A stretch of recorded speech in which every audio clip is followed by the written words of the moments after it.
Alright you lot, welcome to Gaming Hellwire, where gaming news gets kidnapped, slapped with a keyboard and fed to a glitching boss fight. Today we got Black Ops 7 setting SBMM debate on fire, Rockstar facing legal heat for union busting, Valve rebooting hardware like it's 2015, Nintendo launching Mario into orbit with Brie bloody Larson, and Ark Raiders pushing AI voiceovers straight into Uncanny Valley. No fluff, no filters, let's get into it. Nintendo's gone full Galaxy brain. They just dropped first trailer for a Super Mario Galaxy movie. And it's exactly what you'd expect when you mix space dust with Hollywood glitter and a plumber on mushrooms. Miyamoto waddled out with that signature Nintendo smirk, told us Mario's heading into space, and then shoved his head first into what looked like a Pixar acid trip with Chris from Illumination popping up like a minion wrangler on his third espresso. And then it hit, Brie Larson as Rosalina. Yep, cosmic goth mom herself now comes with Oscar baggage and Marvel fanbase. Expect Twitter to explode with think pieces and Mario memes in equal measure. Benny Safdie, you know, guy who made Uncut Gems feel like a panic attack inside a blender. He's voicing Bowser Jr. I kinda love it. Imagine that chaos energy pumped into Turtle Toddler with rage issues. Sign me up. Visually, looks stunning.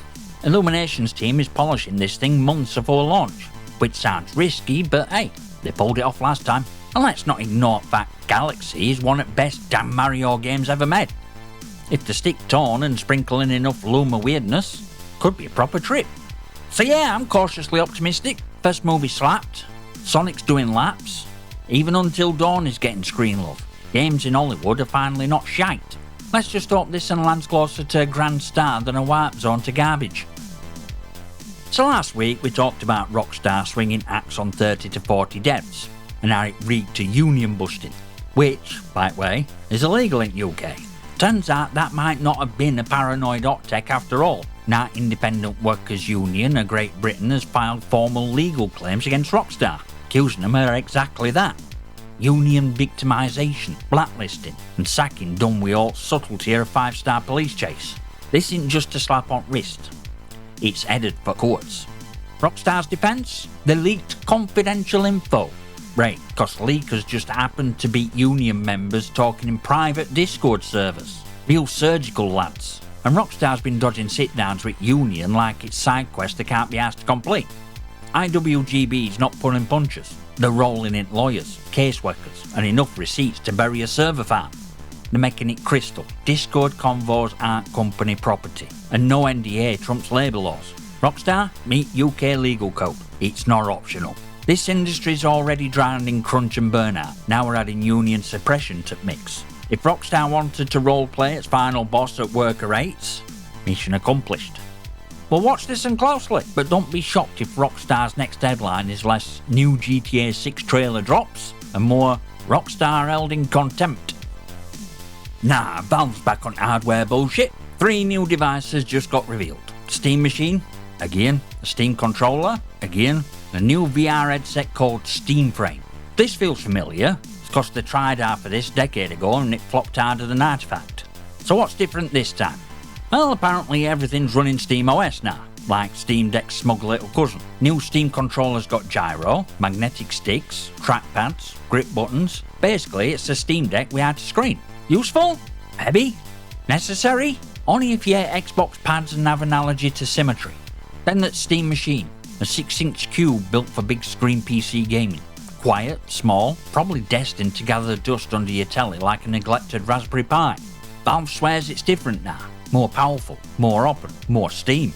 Sounds great until you remember SteamOS still has all third-party support for a wet cardboard box. But real curveball? Steam Frame. Lightweight VR headset that plays your entire Steam library. Not just VR games, everything. It's wireless, runs standalone, and uses Snapdragon chip, so it's basically Valve's answer to MetaQuest. Only this time, it's your entire Steam library in your face, not just Beat Saber and fitness apps pretending to be games. No prices, no release dates, just a goal of early 2026, which gives us plenty of time to guess whether any of this will actually launch, or if it'll gut way a Steam controller V1, buried, forgotten, sold on eBay for parts. I'll give them this though, Valve still swings for fences. But let's not pretend they don't miss more than they hit. Steam Deck's a gem. Let's hope these aren't just 3 new ways to collect dust. Right, let's talk AI. Nexon's CEO just said quiet part out loud. assume every company's using AI. And yeah, that includes Arc Raiders, which is catching heat for making text-to-speech right into dialogue like it's 2003 and we're booting up Microsoft SAM. Developed by Embark Studios and published by Nexon, Arc Raiders admitted on its Steam page that it uses procedural and AI-based tools for content creation. Some saw it as innovation, others at dialogue and thought Siri were having a stroke mid-cutscene. Voice acting by algorithm. Welcome to the future, folks.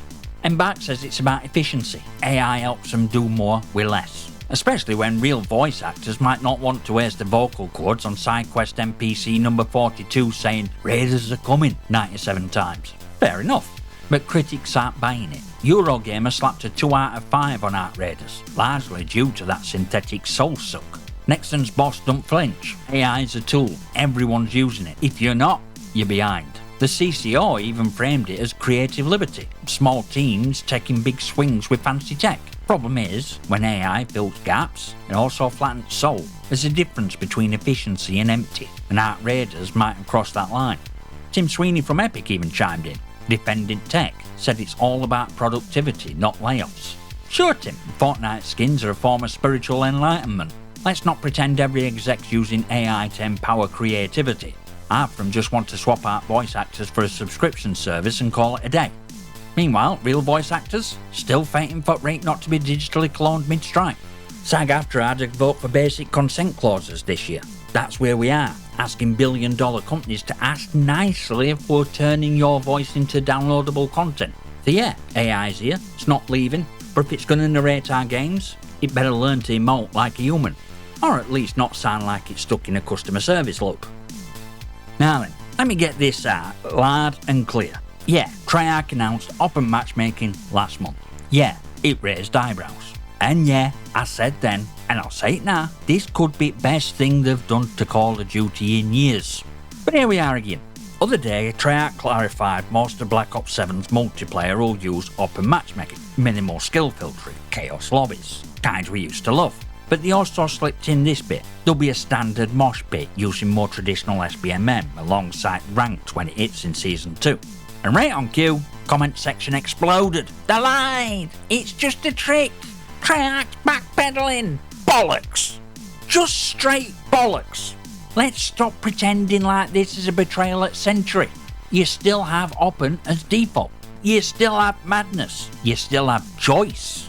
Because here's what no one wants to admit. Treyarch's done exactly what players have been begging for. Split matchmaking. Get Sweats the cage. Get Restorers some air. You think they don't seek forum rage? YouTube rants? Montages of reverse boosting and fake accounts just to get decent match? Of course they did. This is result. You've now got open playlists, chaos mode, lawless wasteland, persistent lobbies are back, and there's even new playlist rotations. If you want carnage, it's there. If you want structure, standards waiting. It's best compromise we've seen in years. But let's be real, it won't stop moaning, because it never does. SBMM cultists will pack themselves in mosh pit and call it divine balance. Anti-SBMM brigade will scream that even minimal skill consideration is too much. And some poor sod on console will lag through both and just want to shoot something that's not behind cover.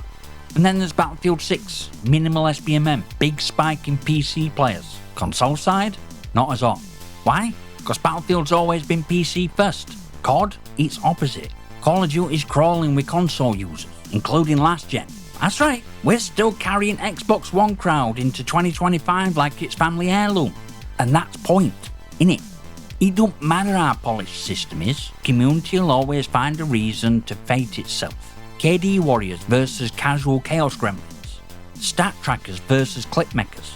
Every new system becomes a battleground because no one just plays to play anymore. They play to prove something. So let me speak direct. From someone who's seen guts of this industry, from testing rooms to ticket queues, play whatever the fuck you want. Seriously, that's it. That's secret. You want to sweat in ranked and show off your scoreboard? Go ahead. You want to drop into open and run riot like a lunatic with a shotgun and no map awareness? Beautiful. You want to camp, flank, rush, screw round with a riot shield and proximity mines? Fine. I'll call you a twonk, but I'll still shoot you with a smile. I'm not here to tell you what's right. I'm not your dad. I'm not your priest. And I'm sure as hell not your influencer. I'm a gamer who's bled in lobbies and behind curtains. I've ranted, I've reviewed, I've broken games and fixed them. And every single time, I come back. Not cause game's perfect, but cause it's ours. This channel ain't about forcing opinions. It's about calling out bullshit and celebrating what works. It's about saying, hey, this bit's broken. And this bit, this right here, this is gaming done right. And if you don't like what I say, good, disagree, rage, comment. That's what keeps this place alive. But don't tell me to stop. Don't tell me to censor. Because this is one space where I get to be honest for you and for me. I've had people think I'm some elitist sweat, some dev shill, some YouTuber living off early codes and easy lobbies. Let me remind you, I've got one working hand. I've been gaming longer than some of you been alive, and I still play like a blindfolded raccoon half the time. But I'm here, and I'll keep showing up, because games matter. Chaos, frustration, wins, defeats, all of it. It gives us something real well done, a reset, a respawn, a moment to feel alive. That's why we play. Not because of SBMM, not because of playlists, because we choose to. So tomorrow when Black Ops 7 drops, I'll be there, on open playlists, laughing, raging, and probably dying in some dumbass grenade trap. But I'll be playing, just like you. Now go out there, boot up, drop in, and for love of all things digital, have fun.